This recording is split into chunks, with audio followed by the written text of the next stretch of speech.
Okay, I'm back. Hindi ko alam kung bakit gusto ni Lord maibigay agad itong teaching na to. I was not prepared because I was about to go to, I'm preparing for church Sunday ngayon dito. But here's the thing. Ang repentance, bago pagbibinyag,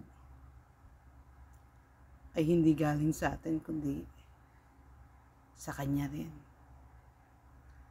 Kaya both repentance and forgiveness in baptism is from God. I want that very clear. Kasi yung iba, ang tingin dun sa tubig, magic. Yung tubig, it represents the living water, which is God.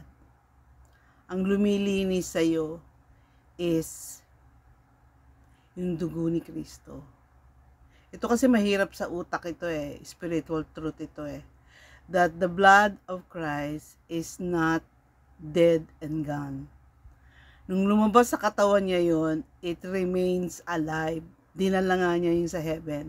And that is the gift of the Father to all of us up to now.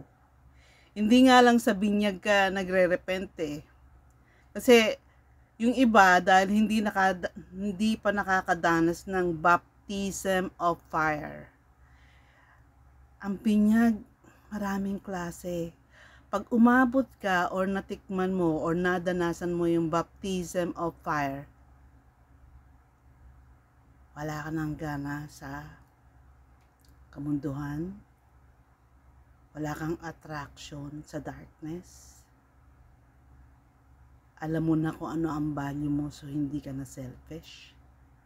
Kasi, ang nagkukumahog lang naman yumaman, yung ang tingin sa sarili is hindi mayaman Pag totoong nakuha mo, nagkaroon ka ng kalinawan, at ipinakita ng Diyos sa'yo, kung ano yung hope na nag-aantay sa'yo, mawawala yung gana mo sa kayamanan kasi talagang mayaman ka na sabi ko nga sa'yo all you have to do is really depend and trust Him at ipapakita niya sa'yo paano makukuha.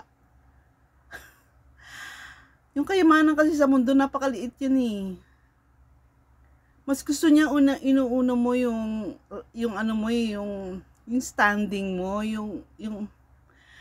yung pagiging, dapat makuha mo yung pagiging totoong anak mo Totoong anakan ng Diyos. Hindi kasing level ni Christ. Pero you're so precious. Wala kang, unlimited yung value mo. Pag yan, nakuha mo, and that is true baptism of fire. Sino nagbibigay ng baptism of fire? Si Lord Jesus. Kaya diba sinabi ni John the Baptist sa Bible, merong isang darating. Ako, binibinyagan ko kayo sa tubig. Yung isang yun, bibinyagan kayo nun sa fire. Fire is the Holy Spirit. Susunugin niya yung kamunduhan mo. Susunugin niya yung lahat ng pangit sa'yo. Lahat ng... Alam mo ba, ang kasalanan ay hindi act. Ang kasalanan is a state. Paano mo palala? State. Ibig sabihin, di ba merong makamundo at merong makadiyos? State yan. Ang makadiyos, hindi natetempt sa barya. Lahat ng nasa mundo, barya yan. Ang makadiyos, kaya nga sinasabi ni Paul i-focus niyo yung mata niyo sa taas. Kung ano yung nag-aantay sa inyo, hindi yung puro dito. Kasi mga makamundo, anak ng mundo. Ang mga makadiyos, anak ng Diyos. Kaya make it sure na yung binyag mo umabot sa baptism of fire.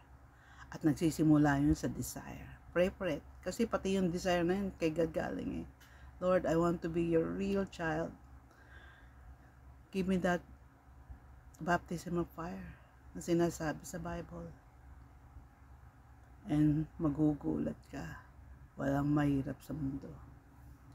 Biglang walang mahirap para sa'yo.